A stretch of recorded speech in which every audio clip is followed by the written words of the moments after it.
Des avancées significatives sont enregistrées au sujet de la cogestion du Fonds de cohérence pour la stabilisation devant appuyer le PDDRCS. Le Premier ministre a présidé une rencontre avec toutes les parties concernées, entre autres les ambassadeurs, les agences des Nations Unies, quelques membres du gouvernement. Samalou Condé promet la désignation très bientôt d'un président de conseil d'administration.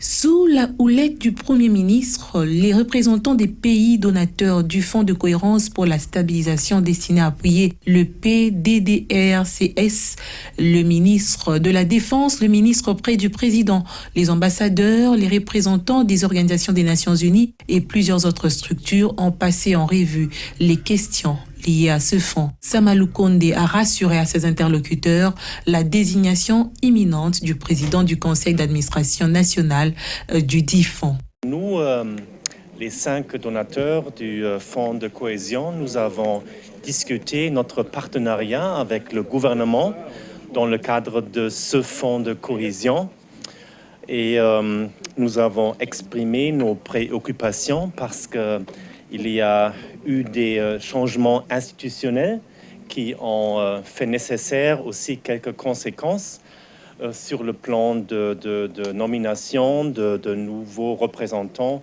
pour le conseil d'administration de ce fonds.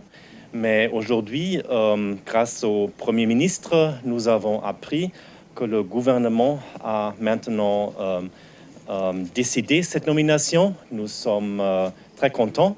La désignation du président du conseil d'administration de ce fonds, une avancée qui a également réjoui le coordonnateur du PDDRCS qui salue l'implication du Premier ministre dans ce dossier. Nous sommes contents parce qu'il y avait un problème lié à la coprésidence du conseil d'administration nationale des fonds de cohérence pour la stabilisation.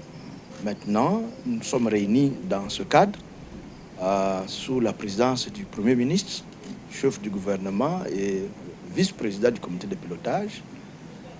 Il a réaffirmé la volonté. Dans quelques jours, il sera connu le nouveau mandataire qui va coprésider la réunion du conseil d'administration. La stabilité de l'Est du pays reste une priorité pour le gouvernement et pour y parvenir, plusieurs pistes sont explorées afin de garantir un avenir meilleur aux populations de ce coin.